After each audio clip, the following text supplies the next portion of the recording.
Hello and welcome back to my channel. I'm Michaela Carpenter and I am a nutrition and life coach specializing in helping people overcome restrictive dieting and emotional eating. So in today's video I'm going to be going over what to do when you are struggling to change your eating habits. So I'm going to be giving you 5 things you can do to help you in doing this. So the first thing that you can do is really ask yourself why you are struggling. The changes you are trying to make aligning to your end goals and the life that you see for yourself, or are they kind of going against those things? That could be one thing you could kind of consider. Also, when you ask yourself this question about why you are struggling to make these changes, really just listen to or even write down the thoughts that are coming up around this question and really try to understand what it is that is causing you to struggle to make these changes. And often our thoughts say a lot about why we might be struggling, and that could be the reason could be our thoughts in itself. So it could be things like, I'm really tired lately, or I've been really busy, I haven't had time to make changes. Those sorts of thoughts could be the culprit, like the thing that is holding you back from making the changes that you're wanting to change. So it's really important to understand why you feel like you are struggling to make the changes in the first place. The second thing to do is to get clear on why making these changes are important to you. So kind of similar to what I said in the first one about making sure, checking that the changes you're trying to make actually align with your goals and what you're wanting out of life, and what you want your relationship with food to look like and yourself to look like as well.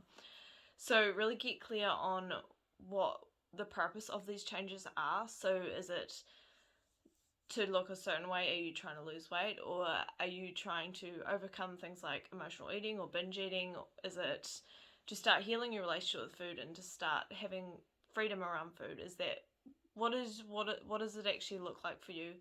Go from this point, which is like your goals and why you're wanting to make those changes in the first place, and then go on to why this is important to you. What kind of impact would doing that have in your life for you? So just really getting clear on this allows you to have a really clear pathway forward and reason to be doing it and to making those changes. If our reason for making the changes is not strong enough, then we're not going to be motivated or feel the need to actually make these changes. And just remembering or getting clear on why you are wanting to make these changes can really give you that push that you need, and that reminder of why it is important for you to make those changes in the first place. So that is number 2.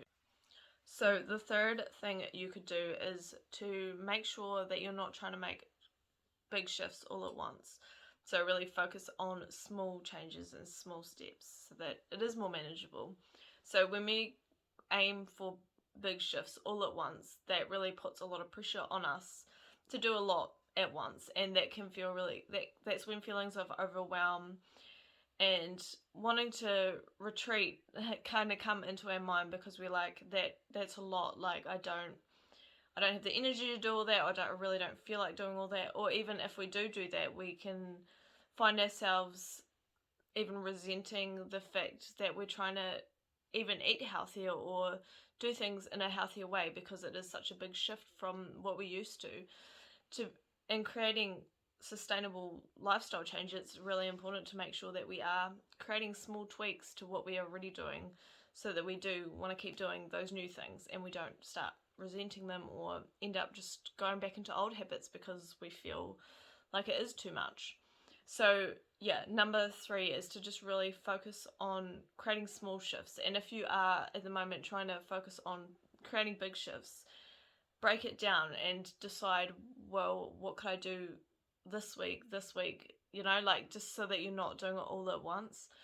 Number 4, which has been a real big one for me in my journey as well, and more than just in terms of my relationship with food, to be honest, just in general. So is really making a commitment to yourself that if you say you're going to do something, you do it. If you agree to it, you're going to do it. So if you don't feel like you're going to do it, you don't say it. So I feel like a lot of us can fall into the trap of saying we're going to do something and just not doing it, and it becomes easier to do this to ourselves because we kind of get used to it and we're just like, okay, I'll say I'm going to do that, even if you have the best intentions at that time, but then when it comes to doing that thing, you're feeling like, oh, I really don't feel like doing that, you're more likely to be like, oh well, like, it's okay, like, I just won't do it then. Compared to if you have a strong commitment to yourself, where if you say something, you're going to do it, and you kind of hold yourself to that standard where if you commit to yourself, commit to do something, you're going to do it. It really is powerful in keeping you on track with things and really just feeling good in yourself, because you know that, you trust that your word is trustable. I don't know if that's a word, but you can trust your own word. Like, if you say you're going to do something, you're going to do it. And even when you find yourself kind of being like, oh, I really kind of don't want to do it, in those moments, you're more likely to pick yourself up and be like, oh, well, I need to do this because I've committed to doing this to myself, and it's really important to me because I did commit to that, doing that certain thing.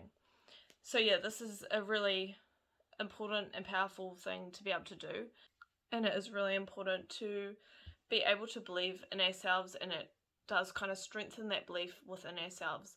Because when it comes to, for example, someone else, if we commit to doing something, we agree we're going to do it, we're more likely to follow through because we don't want to let that person down, or we know that our word is our word, and we want to keep to that. But when it comes to ourselves, it's easier to not commit to what we've said, because the only person we're going to be letting down is ourselves. And if we're used to doing that, that is our norm. So it's important to start unlearning this, to really be able to have a stronger commitment to ourselves. And that is a whole other topic in itself around healing our relationship with ourselves, but it's all intertwined together. So yeah, that was number 4. Number 5 is just to really get clear on the step you're wanting to take and what it means for you and your health goals. So kind of similar to the last one, around really understanding why it's important to you and what it means for you. So also just committing to this as well. So yeah, that is number 5. I feel like I kind of explained pretty well I feel like I explained in the 4th one pretty well, around the importance of making that commitment to yourself and really understanding the impact that having that commitment and sticking to that commitment can have on the way that you move forward and the steps that you do take in the future. So that was 5 things that you can do to really help in changing your habits if you feel like you're struggling with this. So you'll leave a comment below on what thing you're going to try, and what thing kind of stood out for you that may not be something that you're doing already and you feel like you should be trying or doing.